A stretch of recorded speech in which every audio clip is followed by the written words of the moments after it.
She stood with her arms crossed, blocking my own ranch gate, waving a clipboard like it meant something. But in 5 hours, her entire HOA's federal funding would be frozen, by my own signature. If you believe in real justice stories with ironclad endings, subscribe now. You don't want to miss what happened next. It was a Wednesday afternoon when I returned to my ranch after 3 weeks away on official assignment. As I approached the iron gate entrance, something was off. A woman in a red HOA vest stood right in front of it, arms folded, lips tight. I slowed my truck and rolled the window down. "You need to leave this area," she snapped before I could speak. I was confused. "This is private property," I replied, watching her grip a clipboard like it was a weapon. "HOA rules say this gate cannot be used for heavy-duty trucks," she barked. I chuckled, mistake number one. The woman didn't budge. "Turn your vehicle around now," she ordered, not even asking who I was. Behind her, my own ranch gate stood locked, by a third-party chain with a tag. HOA Property Regulation 4A. The absurdity hit me all at once. This was my land. I owned 240 acres stretching into the hills. The gate she was blocking was the only main access point. My name was on every deed, every title. And yet, this self-important HOA enforcer had physically shut me out of my own land. "You know who I am?" I asked, stepping out. She rolled her eyes. "You're another rule breaker." Her words held no weight, but her posture told me she'd done this before. My truck's license plate still had a federal marker from my agency, not that she noticed. Her focus stayed on that clipboard. "You'll be fined $500 if you attempt to bypass this gate," she added. "HOA board approved it last week." She didn't realize what she just said, admitting they altered a gate outside HOA borders. I calmly walked up to the fence and checked the lock. It was new. Not mine. Illegal. And worse, it had been drilled directly into the steel of my ranch gatepost. That wasn't just trespassing, it was vandalism. I asked her for her name. "Karen Sutton," she replied proudly. "I'm the lead compliance officer for River Pines HOA. I nodded and took out my phone. "You're gonna want to back away now, Miss Sutton." She didn't. Instead, she dialed 911. "Yes," she said into the phone. "A man is threatening me at the HOA perimeter." I stood there silent while she spun a fantasy about me being armed and aggressive. I didn't interrupt. I just recorded the whole call. 5 minutes later, 2 sheriff deputies pulled up. They saw me standing still, arms by my side. I greeted them politely. Karen rushed over, crying about trespassing and HOA bylaws. The deputies turned to me. I showed them my ID. Their expressions shifted fast. "Sir?" one of them asked. "Is this your land?" I handed over the title deed copies from my truck. Silence. Karen wasn't done. "You don't understand. The HOA oversees all property use within these boundaries." One of the deputies turned to her. "Ma'am, this ranch has been federally zoned and deeded since 1971. Your HOA has no jurisdiction here." She blinked, confused. "But the board voted," the deputy interrupted. "Voting on someone else's land doesn't give you legal rights over it." Karen's face changed color. It was the first moment she realized she wasn't in control. I asked the deputies if I could remove the illegal lock. They said yes. I took my tools from the back of the truck and cut through the chain like paper. Karen stood frozen, no longer yelling. "We're going to have to report this incident," one deputy told her. "Installing a lock on someone else's property is a criminal offense." Her voice cracked. I thought it was HOA territory. But the map in her hands, printed from Google, was wildly outdated. My land had never fallen under their reach. Later that evening, I went back into town and filed a formal complaint with the county land office. I also made a call to my federal department. See, I wasn't just a landowner. I sat on the advisory board for a rural infrastructure program. Every HOA in our region relied on federal funding for sewer grants, water access upgrades, and emergency road repair reimbursements. And River Pines HOA? They just filed an application, one I now had authority to review. I didn't retaliate with violence or threats. I did it with paperwork. I flagged their application for conflict of interest, trespass investigation, and unauthorized land enforcement. My department opened a full review. Within 48 hours, their federal aid request was frozen. That clipboard Karen had weaponized? It meant nothing now. She'd gone from shouting orders at my gate to facing the fallout of crossing the wrong rancher at the wrong time. But I wasn't done yet. What Karen didn't know was that her HOA board had also planted utility markers beyond their perimeter, on land that legally belonged to my family for decades. I had drone footage, time-stamped and geotagged, showing HOA contractors marking spots near our spring water pipes. That wasn't just overreach, it was encroachment. And next week, I'd be walking into a county commission meeting with all the evidence. The gate incident was just the beginning. Chapter 2? That's where everything cracks wide open. The next morning, Karen's world began to crack. My formal complaint had already reached the county's enforcement office. But I didn't wait. I got in my truck and headed to the HOA headquarters myself. They operated out of a converted community center 5 blocks from the subdivision entrance. The door wasn't locked, but the second I stepped in, the energy shifted. 4 people sat at folding tables, laptops open, sipping coffee. Karen was there, too. She looked up and froze.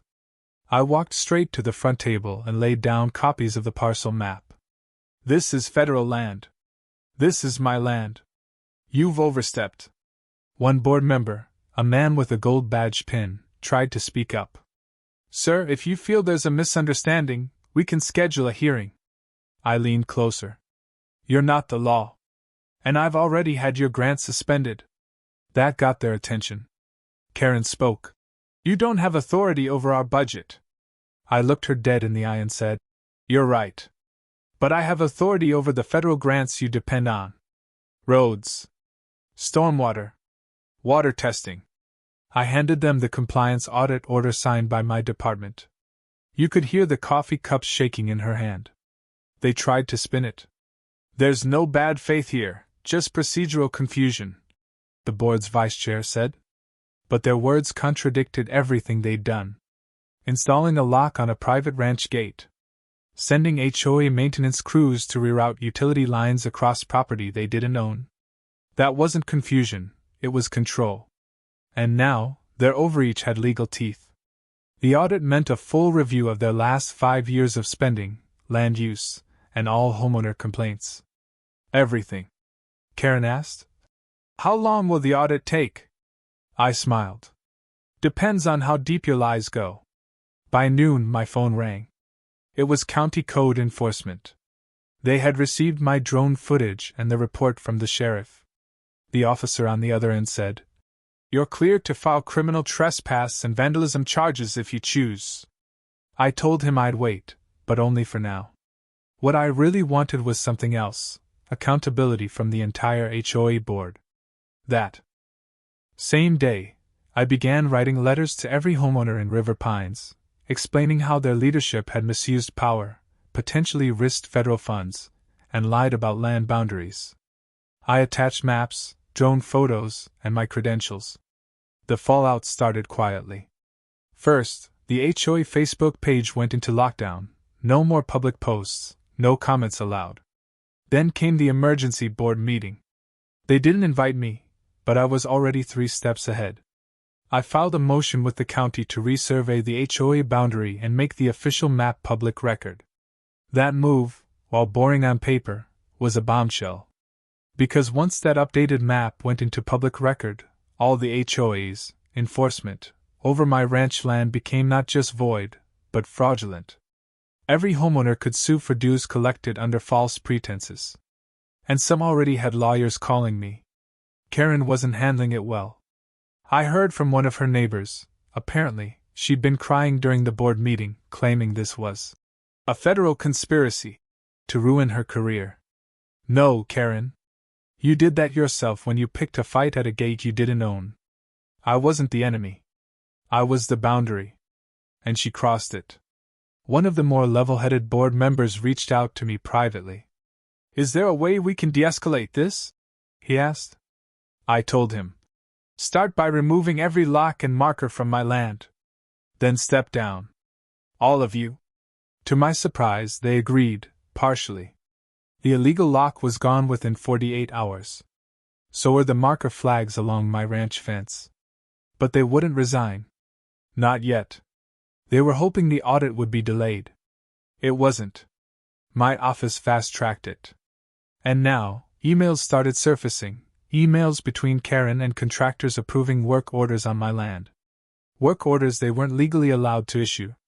One note even said, "No need to ask the rancher, it's under HOA control now." That email became Exhibit A in the official audit file. Karen was done. She just didn't know it yet. I wasn't doing this for revenge. I was doing it to set precedent. Too many HOAs in rural areas overstep their bounds, literally, and most people don't have the resources to fight back. I did. And I was documenting every step of the way. Even my local news station picked up on it. They ran a segment titled, "HOA Overreach or Property Abuse? Local Rancher Fights Back." They interviewed neighbors, attorneys, and me. Karen refused to speak on camera. But her silence screamed guilt. Especially when the audit's first public findings were posted online. Probable abuse of authority. Possible zoning violations. At this point, even other board members began distancing themselves from her. One resigned. Another sent me a personal letter of apology, admitting they trusted Karen's judgment and now regretted it. It didn't change the facts, but it showed cracks in their unity. Meanwhile, I pushed ahead with a civil claim, requesting restitution for fence damage, lock replacement, and legal fees. HOA lawyers tried to argue it was miscommunication. But the judge didn't buy it.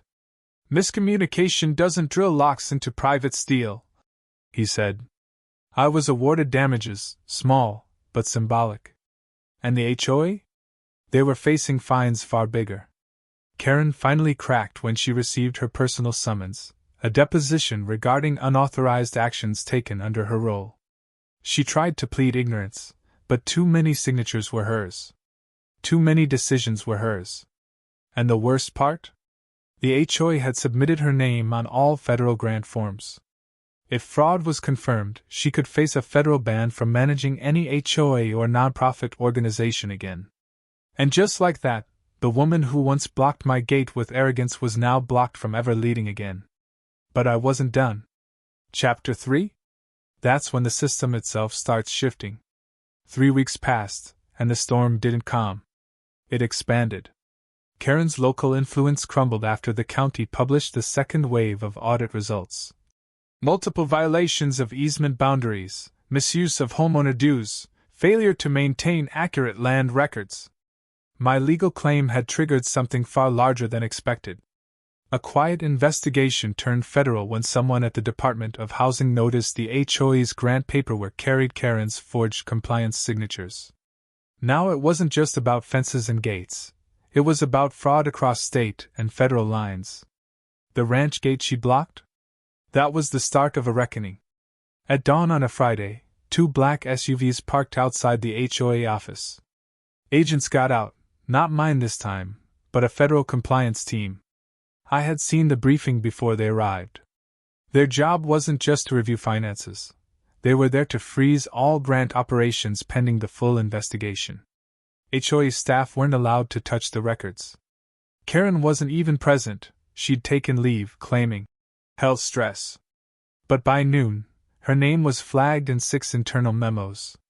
I got the call. "They'll be contacting you for testimony," I said. "Happy to help. I've kept everything." Back at my ranch, I stood by the same gate Karen once blocked.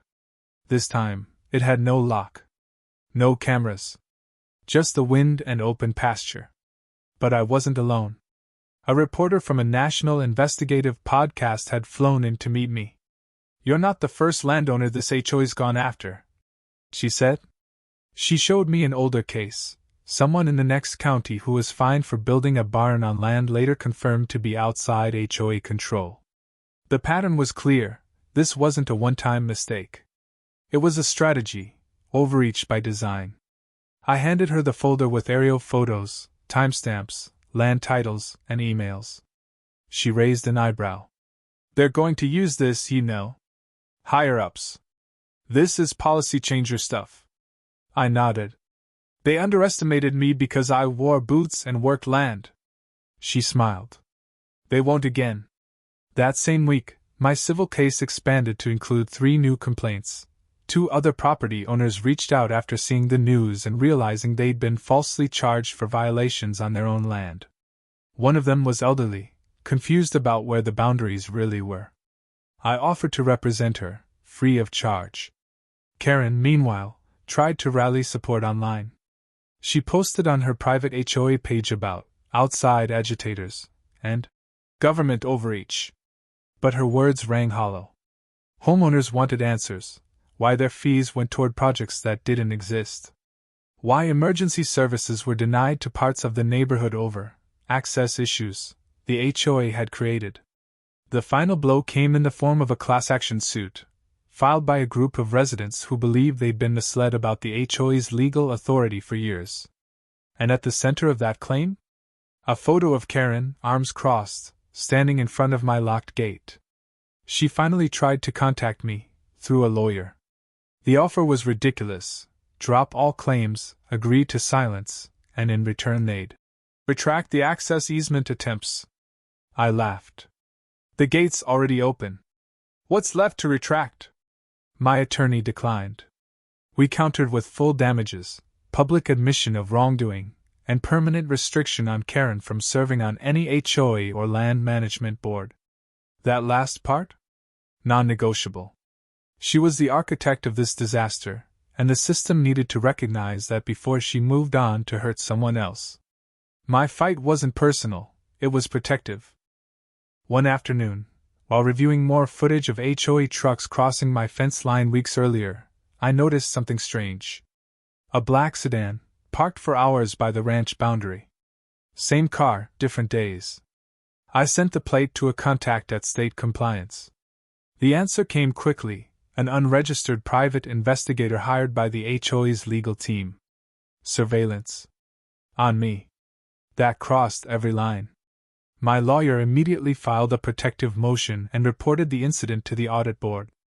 Now even their legal defense was collapsing. Spying on a federal witness was grounds for license suspension. Karen's world was burning. I kept working the land every morning. Feeding horses. Repairing windmills. Watching my property, now legally clear, breathe again without trespassers or flags. And neighbors waved differently now, less doubt, more respect. We had no idea you were connected like that, one told me. It's not about connections, I said. It's about knowing your rights. The podcast episode dropped soon after. It was called Line in the Dirt. It told the full story, with audio from my sheriff call, interviews with neighbors, and commentary on how HOAs across the country exploit confusion. Karen's voice? Just background static. She had become the cautionary tale. The audit team finally released their findings. 78 pages. The summary? Negligent leadership, falsified boundaries, and potential federal grant fraud. Karen was now being referred for criminal investigation. Not jail, maybe, but barred from public service, yes. Her lawyer tried to settle. Too late. The homeowners wanted blood. At the next emergency vote, the HOA board was officially dissolved by majority. The subdivision's governance transferred to the county. Karen lost everything she built, because it was built on a lie. I didn't celebrate. I just stood on the same gate where it started, and watched the wind blow through the wire. But the real win wasn't Karen's fall. It was every letter I got after. From farmers, veterans, teachers, people who didn't know they could fight back. People who now felt braver. Because someone stood still at a locked gate and said, no, this wasn't just about land. It was about power, and what happens when power forgets its boundaries. I didn't raise my voice. I raised evidence. And that was enough to bring down an empire of arrogance. And if anyone tries it again, they'll find I've built stronger gates, and I know exactly how to lock them from the inside. The summons letter was short and to the point. Your attendance is required at the Regional Development Compliance Hearing, Federal Oversight Division, Room 406. Karen had no idea what that meant, but she knew the name on the letterhead. Mine. The very same name she had screamed at 2 weeks ago when blocking my ranch gate. The woman who once claimed to own this whole valley was now reduced to asking neighbors for a ride because her car was still held in evidence after the gate incident. Her pride limped behind her as she walked into the federal building, past real officers, real security, and real authority. This wasn't her HOA meeting where she could shout and demand and threaten. This was a building where her name was now part of a case file. Inside room 406, the silence swallowed her up. The walls were lined with seal-stamped documentation. Across from her, I sat in full federal uniform, not a costume, not a title on paper, but the real thing. 2 other officers flanked me, arms crossed, not as guards but as witnesses to the formal record. I didn't have to say anything. Karen immediately started explaining. There's been a misunderstanding. I didn't mean to block federal access. I didn't know. I held up one hand. You're here to listen, not to talk. This isn't a discussion. Her mouth stayed open, but the words dried up.